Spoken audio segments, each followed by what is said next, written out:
Pawn Stars is no stranger to rare and valuable coins, but when a customer claimed to have a Shekel of Tyre, a 2,000-year-old coin linked to biblical history, things got interesting quickly. This wasn't just any ancient relic. It was allegedly the same type of silver coin that Judas was paid to betray Jesus. If authentic, it was a piece of history in his hands. But as always, there was a catch. I have a coin I think you might be interested in. What do you got here? It's a Shekel of Tyre, like from the Bible. Yeah, we only buy American coins, man. You'll have to take it somewhere else. Hold on. Since when do we only start buying American coins? The seller had picked up the coin at an auction, convinced that its historical significance would translate into a fat payday. And to be fair, the coin was impressive. Back in the day, these were struck using massive 4-foot-long hammers, meaning no two coins were exactly alike. The uneven edges, the off-center design, it all checked out. Everything about it screamed authenticity. Everything. Except one major problem. Someone had cleaned it. And in the world of coin collecting, cleaning a rare coin is like setting a winning lottery ticket on fire. It kills the value instantly. If the coin had been untouched, Rick would have thrown down $5,000 on the spot. But with the damage done, it was worth way less. Shekel of Tyre was a really common coin a couple thousand years ago in the Middle East, but there aren't many left. And even though we can't prove that this is one of the infamous 30 pieces of silver from the Bible, still, Rick saw potential and decided to make an offer. Rick wasn't about to pay that much for a cleaned coin. After some back and forth, they settled at $1,600, and the deal was done.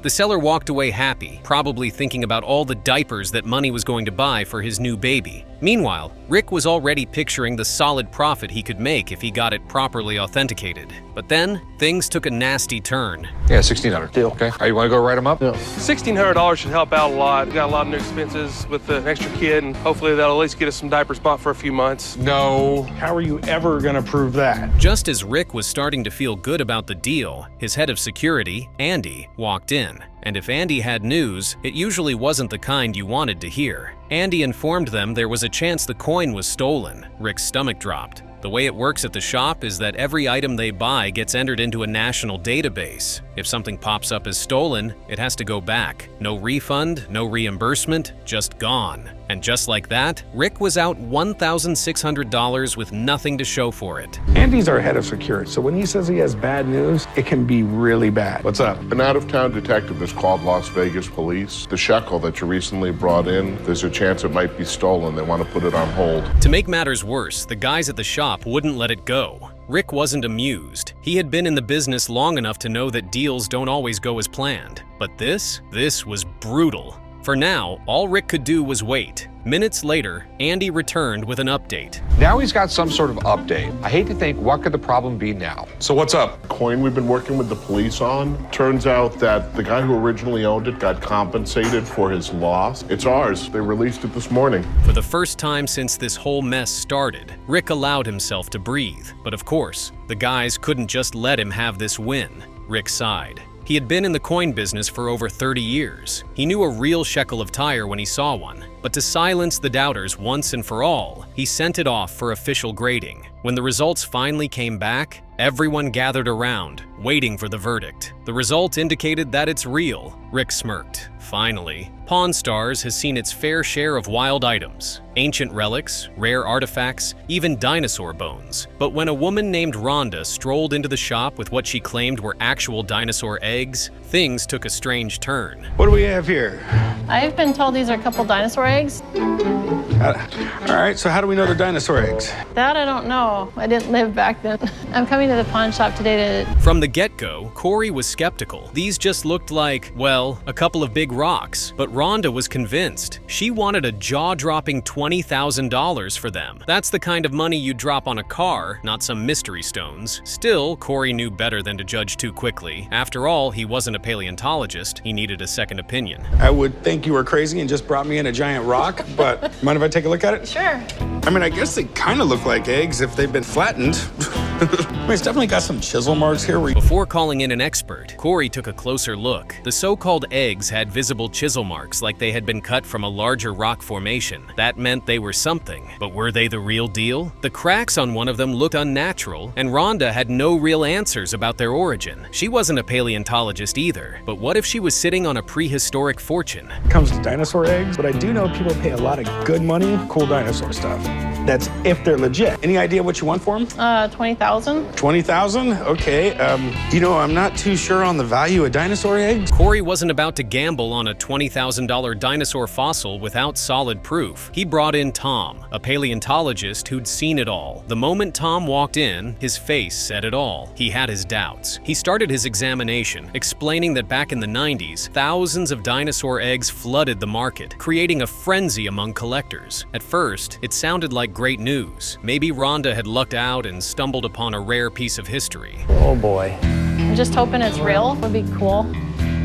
Early 1990s, thousands of these eggs came into this country and appeared in many of the markets. And at that time, there was a real excitement about dinosaur eggs. Then, the real test began. Tom inspected the shell's thickness, pointing out that real dinosaur eggs have uniform layers, with clear differences in color between the shell and the surrounding rock. After a few minutes of careful analysis, he dropped the verdict. The eggs were real, but there was a catch. 70 to 80 million years old. But what I don't like, what I'm seeing is, I see a crack in this area that comes around that indicates this egg was actually added piece of stone, trying to make it look like it's a pair of dinosaur eggs. One of them had been added to the rock later, likely to create the illusion of a more valuable set. Essentially, someone had taken two separate eggs and combined them into a matched pair, a common trick in the fossil trade to drive up prices. The deception didn't sit well with Corey. Still, they were authentic fossils, 70 to 80 million years old in fact. But before Rhonda could celebrate, Tom delivered the gut punch. Way to know what kind of dinosaur it would have been? Well, this egg has been identified as Dendrolithus. It would have been a duck-billed dinosaur. Duck-billed dinosaur. Wow. It's like the lamest of all dinosaurs, right?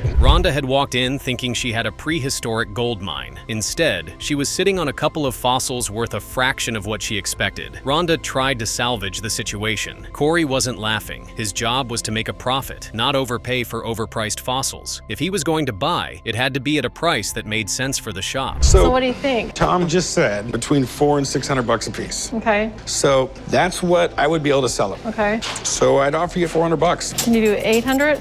I really can't. You know, I mean, Corey shook her hand, sealing the deal for $500, a far cry from the fortune she imagined, but better than walking away empty-handed. As Corey carried the fossilized eggs to the back, he smirked. Chumley would freak out when he told him they were about to hatch. Not every day do you get to hold a piece of history in your hands, especially one that dates back over 3,000 years. So when Hillary walked into Pawn Stars with what she claimed was an authentic Egyptian scarab ring from the 18th dynasty, roughly 1500 BC, Rick's curiosity was piqued. He knew it could be worth a fortune if this was the real deal. I have here an Egyptian scarab ring. It was given to me by my father a couple of years before he passed away, and I'd like to know if this is the real thing or not. All right. So was your dad like... Hillary explained that the ring had been passed down in her family, originally gifted to her father by his stepmother, a world traveler. She wanted to sell it for $15,000, hoping it would find a home with someone who truly appreciated its historical value. But before Rick could even think about negotiating, he needed to verify if this ancient treasure was actually as old as she claimed. I'm selling the ring because I would like to see it go to someone who could really appreciate the artifact. This is really cool.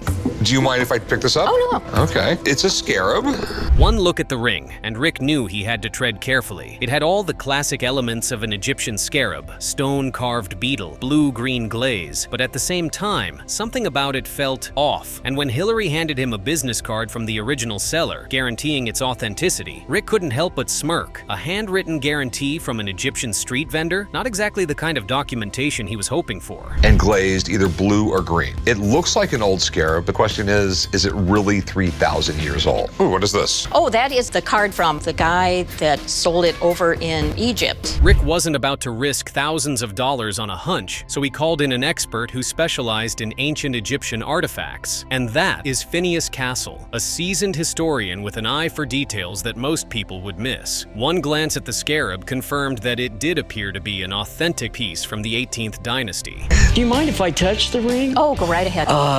This beetle was a dung beetle. As these dung beetles would roll this big ball of dung that they would deposit their eggs in, that one will die, a new beetle beetle would come from that ball. For a moment, Hillary's confidence soared, but then came the twist. Phineas turned his attention to the gold work surrounding the scarab, and that's where things started to change. The intricate rope-style design on the band, that wasn't from ancient Egypt. In fact, it screamed early 1900s, possibly made as a souvenir during the King Tut craze when Egyptian artifacts were being mass-produced for wealthy collectors, and just like that, the price tag plummeted. Now, the second thing you have to look at with this, that when I study the gold work on this, can you see the rope work on there? That sort of gold work is very indicative of like turn of the century, 1900 to maybe like 1905, 1910. The scarab itself might have been ancient, but the ring as a whole, a vintage piece, not a priceless relic. Phineas estimated its worth. Rick, always the businessman, made his move. If he was going to buy, it had to be at a price that made sense for the shop. Realizing she wasn't going to win this battle, Hillary finally agreed. She walked away with $360 in cash. Not quite the treasure trove she had hoped for, but at least enough to treat herself and her husband to a steak and lobster dinner. Okay, so obviously it's not going to be $15,000. No, I guess not. I would give you right around $350 for it.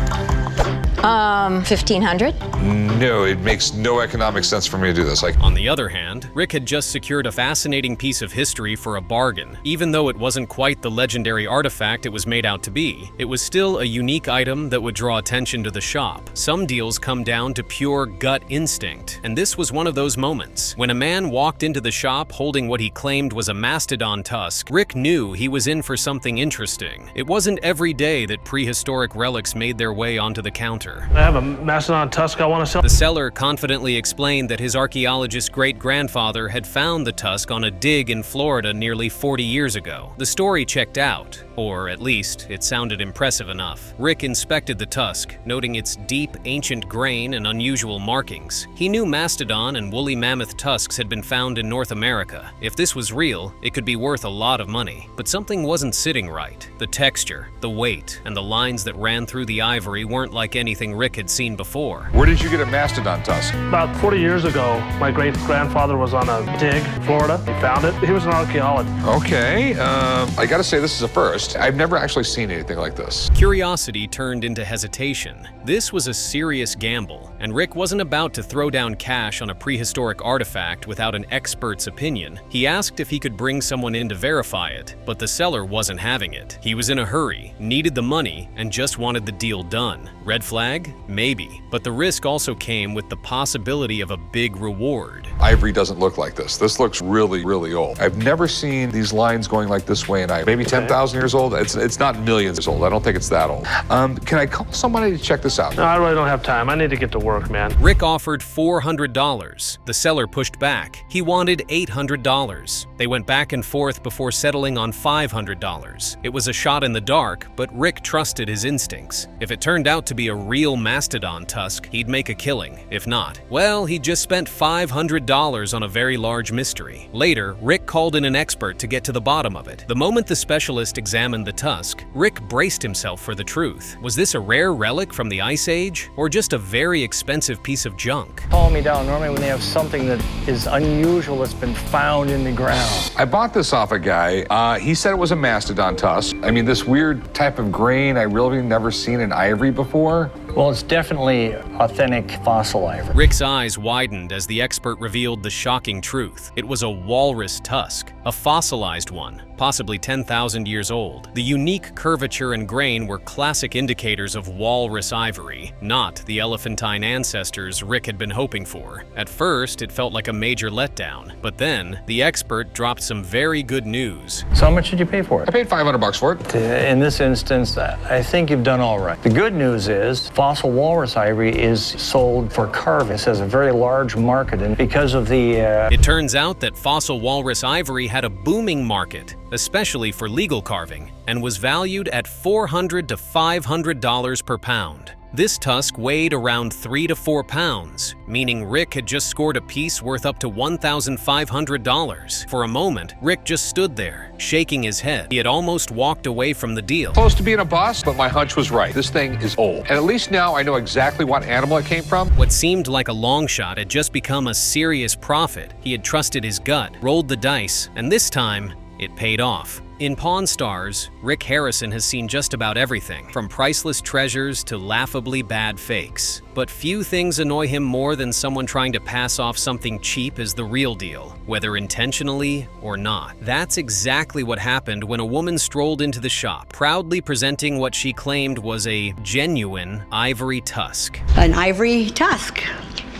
From the moment Rick laid eyes on it, he wasn't buying the story. It was intricately carved and had that antique look, but something was off. Rick had seen this type of thing before, including the weight, the texture, and how it was pieced together. But before shutting the deal down, he decided to hear the seller out. With my ivory tusk that is beautifully hand-carved, I would hope that I could get somewhere between $1,000 and $1,500 for it. And what do you want to do with it? I want to pawn it for 7 to 10 days. The woman, clearly confident in his prize, explained that he had purchased it in Taipei and believed it to be a valuable piece of ivory craftsmanship. He was hoping to pawn it for a quick loan, somewhere between $1,000 and $1,500. The urgency in her voice was hard to ignore. He needed cash, and he needed it now. Rick didn't hesitate. He'd handled enough real ivory in his career to know the difference within seconds. This, he explained, wasn't a solid tusk. It was bone, pieced together for the tourist trade. In other words, the woman had been duped. Unfortunately, it's not ivory. What do you mean it's not ivory? This is bone. It's pieced together bone,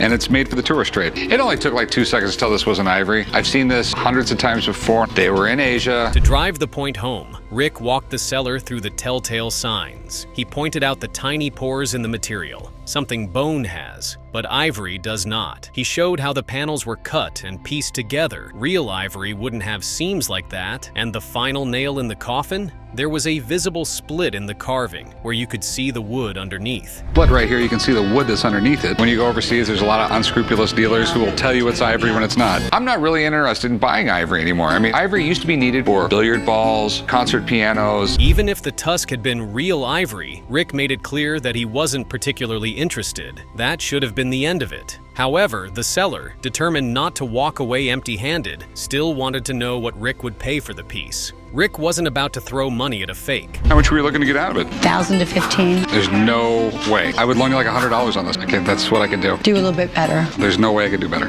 It's not real. It's bone, okay? It's beautiful. The finality in his voice left no room for negotiation. The seller had to accept the harsh truth. Her prized ivory tusk was a decorative souvenir. As she walked out of the shop, disappointment written all over her face, he muttered his frustration. The illegal guitar that made Rick walk away. Pawn Stars. 5 super rare illegal items. At Pawn Stars, Rick Harrison has seen everything. Gold bars, Civil War relics, even a samurai sword or two. But nothing could have prepared him for the day a man strolled in carrying one of the most controversial musical instruments Rick had ever encountered. A guitar made entirely of tortoiseshell. The moment he laid eyes on it, he knew this wasn't just another run-of-the-mill pawn deal. This was trouble. Hey, how can I help you? I have this guitar here, and I wasn't sure whether or not I could legally sell it. Yeah, I've never had anyone ask me if it's legal to sell their guitar, and that would explain why. It's a tortoiseshell. The seller approached the counter with an uncertain expression. Instead of haggling over a price immediately, he hit Rick with a question rarely heard in the pawn business. Am I even allowed to sell this? That set off alarm bells. Most people try to convince Rick that their item is priceless. This guy wasn't even sure if it was legal. If I was able to sell it today, that money will go towards my daughter's college. Where in the world did you get this? I bought it at a pawn shop, and for some reason I was drawn to it. Done a little bit of research on it. The UK government has one that they confiscated through customs. Rick took a closer look. The guitar was mesmerizing. Rich amber hues swirled together in a way that only a real tortoiseshell could create. It was a relic from a different era when tortoiseshell was a prized material used for everything from combs to sunglasses. But that was before conservation laws cracked down. In the early 1970s, the international trade of tortoiseshells was banned to protect endangered species. Recent centuries, people have used tortoiseshell for everything. I mean, it was really prized for a long time. Tortoiseshell was real popular back in the day. Combs, sunglasses, guitar picks, all sorts of stuff. It looks cool, incredibly durable. Rick knew right away that if this guitar was made after the ban, it was a legal nightmare waiting to happen. He wasn't about to risk thousands in fines, or worse, just to make a buck. As Rick examined the guitar, he explained the stakes. Owning it might not be a crime, but selling it? That was a different story. He compared it to possessing an eagle feather. If authorities found out, they wouldn't care whether you knew it was illegal. The penalties could be be severe. I have a friend with a store right down the street, so he might know the laws on it. That sounds good. Okay, let me give him a call. All right. I've seen a lot of instruments come through the store, but never anything like this. Making a new guitar out of tortoiseshell would be against the law. The seller listened intently, nodding along. He had bought the guitar at another pawn shop and did some research. He even mentioned that the UK and Australian governments had confiscated similar guitars in customs crackdowns. Rick wasn't about to gamble, so he called in an expert. Within minutes, a guitar specialist arrived, eyes widening as he took in the instrument. This is the guitar I called you about. Wow, sea turtle maybe? Cool, very cool. Guys usually call me down when they have anything with strings on it. I used to play in a bunch of different punk rock bands when I was younger, so it's kind of surprising I can even remember anything, let alone all the stuff I've learned about guitars over the years. The expert knew his guitars, and he'd seen plenty of rare finds in his time, brought back as souvenirs by soldiers stationed in the Pacific. The craftsmanship was impressive, with intricate inlays and a beautifully carved rosette around the sound hole. If it was legal, it could be worth serious money. But that was a massive if. The real issue was its legality. So do you know anything about these things? They were kind of big after World War II. The expert admitted that while possessing an old tortoiseshell guitar wasn't necessarily a problem, selling one was another matter. Laws surrounding these items were strict, and people had faced house arrest, massive fines, and legal battles just for attempting to sell similar pieces. That was all Rick needed to hear. Rick shook his head. He had previously dealt with some high-risk items, stolen goods, counterfeit coins, even weapons. But this was a legal gray area he wanted no part of. Honestly, dude, I wouldn't touch this 10-foot pole. There's people that have done 10 months of in-house arrest and paid like 20 grand in fines for selling this stuff illegally. That's something I would be concerned with, you know? All right, thanks, man. No problem. Catch you guys later. Hey, thanks. Rick had made his decision. The deal was dead, and the guitar? That was someone else's problem.